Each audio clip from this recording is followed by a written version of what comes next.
Hey there, welcome back to the channel. My name is Andrew Clark, and in today's video, we are going to be taking a look at what might just be the best Telecaster style guitar for under $1,000.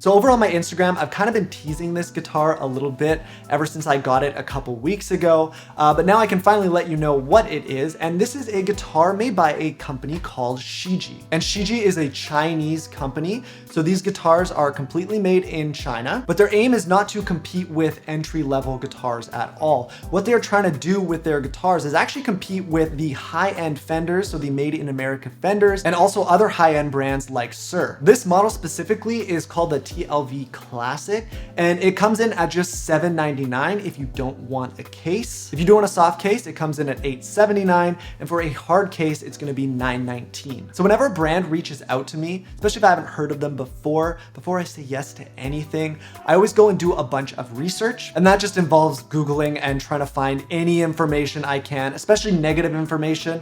I specifically am looking for negative information about the brand to see if anyone's had a bad experience. And I found a whole bunch of stuff on both Reddit and also on YouTube. So underneath YouTube reviews of these guitars, people's comments and things. And I'm being completely honest with you, I could not find a single bad thing said. And you can even try this yourself. You can go ahead and search up Shijie Guitars, and you're just gonna find a whole bunch of very, very happy people. There were also two YouTube videos in particular that kind of sealed the deal for me. And one was by Daryl Braun, and the other one was by Philip McKnight. Both of those guys gave their Shijie guitars glowing reviews. So I got back to Shijie and told them that I would be interested in doing a video. Now they're not paying me at all for this video, but they did send me this guitar for free. Now I spent a couple weeks with it, and I've really put it through its paces, comparing it specifically to the Suhr guitars I have. And I'm somebody who's been a lifelong Fender guy, whether it's been Fender or not. I like Strats, I like Teles. Anything with a Strat or Tele bridge is where I really feel at home. So I've owned Gibsons, Epiphones, Ibanez guitars, Gretsch guitars, other guitars that have different bridge setups, and I immediately feel like I'm 10% worse of a guitar player, which is a problem I probably have to fix. But I'm just very, very used to Tele style guitars and Strat style guitars. And right away, this thing feels super at home in my hands. But first and foremost, I just want to give you my first kind of general impressions of the guitar. So it showed up in a soft case. This was the soft case right here. Nothing crazy. Almost exactly the same actually as the one that my Suhr Classic S came in. Almost literally identical. And the guitar showed up set up with D'Addario 10s, which were historically the strings that I used for years before switching down to 9s, which I did about a year ago. So this thing, like I said, had 10s, was set up with 10s. I spent some time playing it just to see how the setup was right out of the bag. It was set up very, very well. So whoever does their setups there, obviously a proper guitar player, which is really cool. The neck was nice and straight. The action was super low, so very easy for me to play. And then the next thing I did was I took those strings off and I set it up with 9s, Stringjoy 9s, which are the strings that I use. Then I made a few tweaks to just make sure it was exactly how I like my guitars set up. And that's how it's been ever since. I haven't changed anything in those couple of weeks. And I realized this might sound a little bit disingenuous just because they did send me this guitar for free, but I promise you, I will put my name behind it. This thing is a fantastic guitar. It is an incredible guitar. This is not an $800 guitar. This thing plays and feels easily in the $2,000 guitar range. Nothing on this guitar is loose at all. Everything feels super, super tight. Like I said, I can get the setup to exactly where I wanted it so that it was super, super comfortable and easy for me to play. It's got a tummy cut, which is great.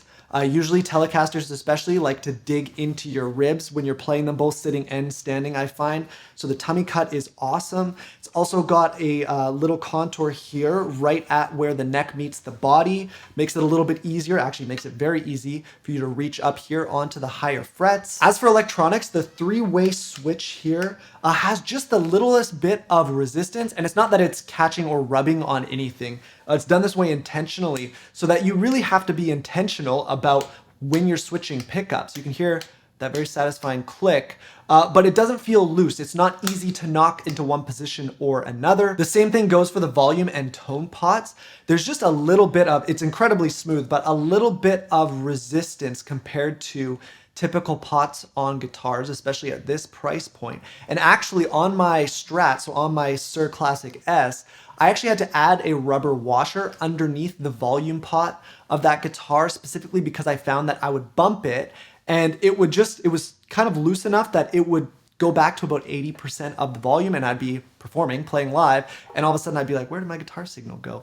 And it was because my volume had been knocked back. And obviously with a Telecaster, that's not as much of an issue because it's a little bit further away, but they are just very, very smooth. That resistance feels very nice. As far as aesthetics go, I think the guitar kind of speaks for itself. This is like a metallic, I don't know what color exactly this is. It's like an ocean turquoise, and then it's got this off-white pick guard. Looks beautiful. I went with the rosewood fretboard. You can also get it with a maple fretboard, and that would just match the roasted maple neck, roasted Canadian maple neck. And you can see that goes right to the headstock, obviously. One of the #1 deal breakers for me when it comes to a guitar is the finish on the back of the neck. And this is because I just have notoriously sweaty hands. If you watched any of my other videos, you probably would notice the sweat marks on the fretboard. There's just nothing I can do about it. And this thing is completely satin, which is great. It's the best feeling back of the neck for me, having that satin there. Makes it very easy if you have sweaty hands. If you have dry hands and don't have that issue, it's the same thing. The satin always feels really nice. Now we kind of got to talk about the elephant in the room, and that is that these guitars are made in China. And historically, guitars coming out of China, honestly, they have been pretty disappointing, the ones that I have played. But I do think over the last few years, a lot of things have changed, not just when it comes to guitars either, and a whole bunch of industries. There are definitely some really high quality products coming out of China. And as somebody who owns a bunch of American-made guitars, I can say that this thing definitely competes.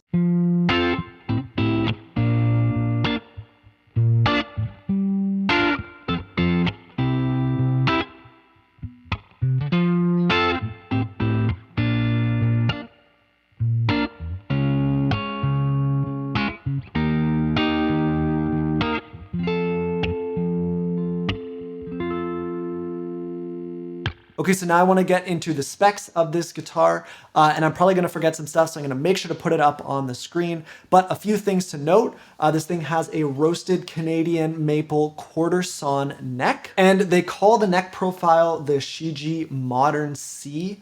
It feels very close to the Alt-T Suhr neck profile. It does feel very different from most Fender neck profiles, I will say. There's a lot more there to grab. Feels like a modern C, but it's just a little bit chunkier. It's got a two-piece alder body. You can choose between a rosewood or a roasted maple fretboard. It's got Wilkinson Deluxe tuners. These are the vintage style tuners. So the string goes down into the hole, not through a horizontal hole. And then it's also got a Wilkinson bridge. This is just like a Tele ashtray bridge. And there are two types of Wilkinson products. So there is Wilkinson by Sung Il, which this is, which I believe they're made in Korea. And they're slightly more affordable, still very high quality. And then there's also a Wilkinson version that is made by Godo, so made in Japan. And you'll find those on guitars like Suhr's. One of the best things about this guitar is how you adjust the truss rod. So typically there's a place to put an Allen key up at the top here. You kind of got to stick it between the strings. It gets banged up really easily too. Or you have to get in on this side of the neck, which is the worst. So any guitars that are still doing that, such a pain.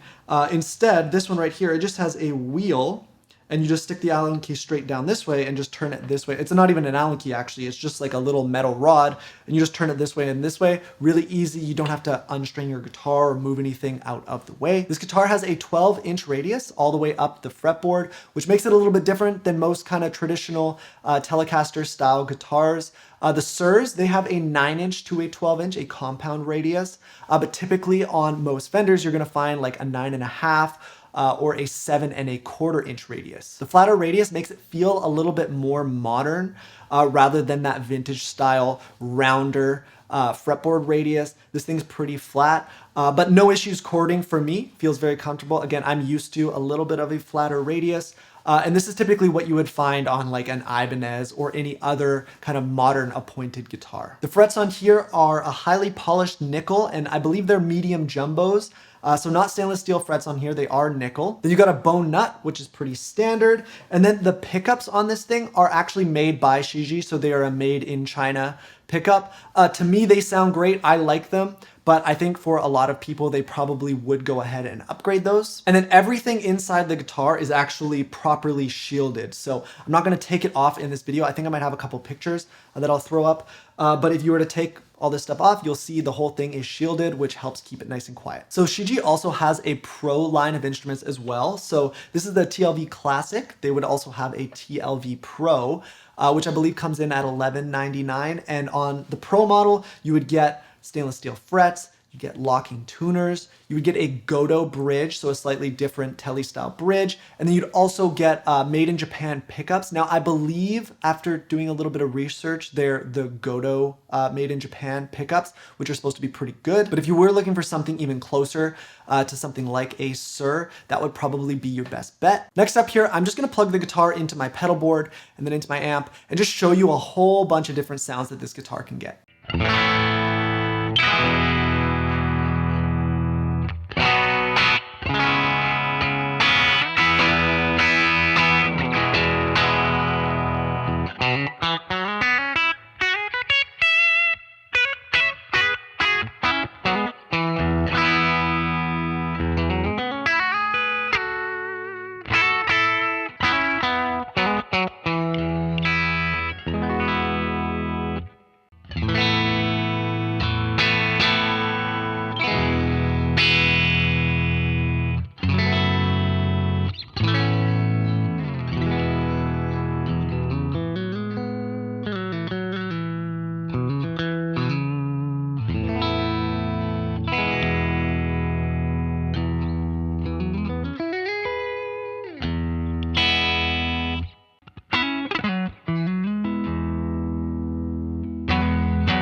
Now, the last thing I wanted to do here is end this video off with just a straight up pros and cons list.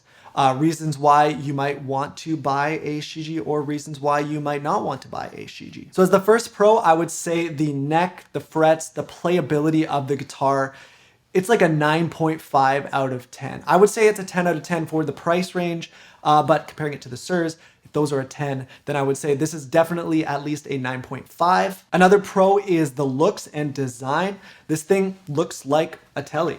The headstock shape, now this is kind of a big deal breaker for a lot of people, is when you get a Fender style guitar or Fender looking guitar, the headstock can be a whole bunch of things if it's not a real Fender. They've done a good job with this headstock. This headstock looks great. It's actually really close to a typical Fender Tele headstock. It's beautiful. The next pro is the build quality. This thing feels super, super sturdy. Very giggable, very, very solid. There's no rattling. There's no weird looseness. There's no gaps anywhere. Everything feels very tight. Another thing is the access to the truss rod adjustment. I wish every guitar manufacturer would just do this. I'm sure it wouldn't be that hard to change things. I know we haven't done them that way traditionally, but this thing is just so much easier to adjust the truss rod. Next up, we got the body and the neck joint contour. These things just make the guitar a whole lot more comfortable to play. Even though this guitar was sent over from China, the setup out of the box was great. And then the last big pro is the price. Obviously, $800 is not a tiny amount of money, so this isn't trying to be an entry-level guitar. I would not recommend this for total beginners necessarily, but if you are looking for a really good guitar, something that you can gig with, that you can spend lots of time with, something that you won't be looking to sell or upgrade from, then for $799, this thing punches way above its weight class. Now, I also do want to mention a few cons as well, and the first of those is the string tree here. I know a lot of Teles and Strats have string trees, but they do kind of affect tuning stability a little bit, I find, and I prefer guitars that are built without string trees. It's not a huge negative, but it is just a small thing. Next up is the pickups. Like I said, they do sound good, and you can make that judgment for yourself listening to all the sound demos. But I think most people are probably going to look at maybe upgrading those electronics to something else. By no means are these pickups bad, but I just think if you wanted to maybe upgrade to a set of Seymour Duncans or maybe a set of Lawler pickups, then this guitar would be nearly perfect. The next con is the resale value. Shijie, I believe they've been around since like 2016, and whether it be because they are a Chinese company or just a company that hasn't been around as long, typically the used market over the years, guitars like these probably aren't going to hold as much value.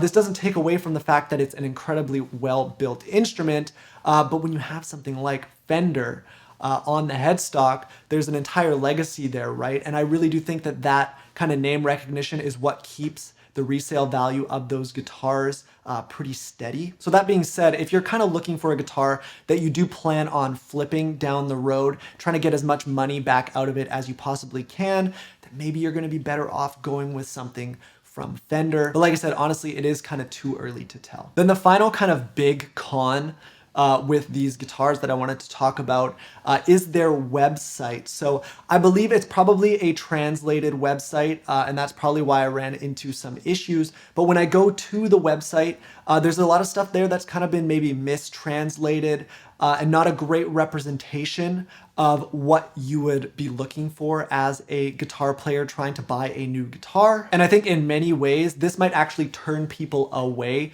from feeling confident buying one of these guitars. I know it kind of made me a little bit uneasy at first. When I first looked them up, I found the website and I thought, okay, are these guitars totally legit or what's the deal? And I think some people may not want to order off of a website that looks like that. So I would hope that if Shijie is watching this, maybe they would consider updating that website and maybe getting somebody who's a native English speaker to kind of go through and kind of redo their website. So it's a little bit easier for an English speaking audience to feel confident in what they're buying. Oh yeah, and one final con, they don't make a Jazzmaster, and I'm really looking for a Jazzmaster, and everyone I've played so far I have not been happy with.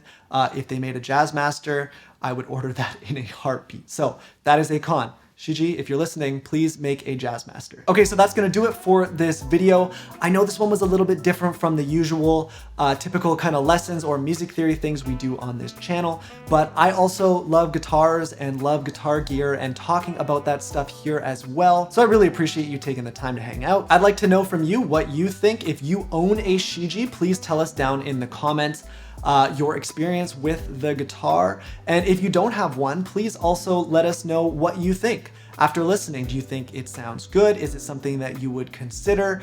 Do you think the value is there, or is it something that, you know, maybe you'd skip over and you would still choose a Fender instead? If you liked the video, please give it a thumbs up, and please also consider subscribing to the channel here as well. I release a new guitar video every single week. And with all that said, thank you so much for watching, and I will see you in the next one.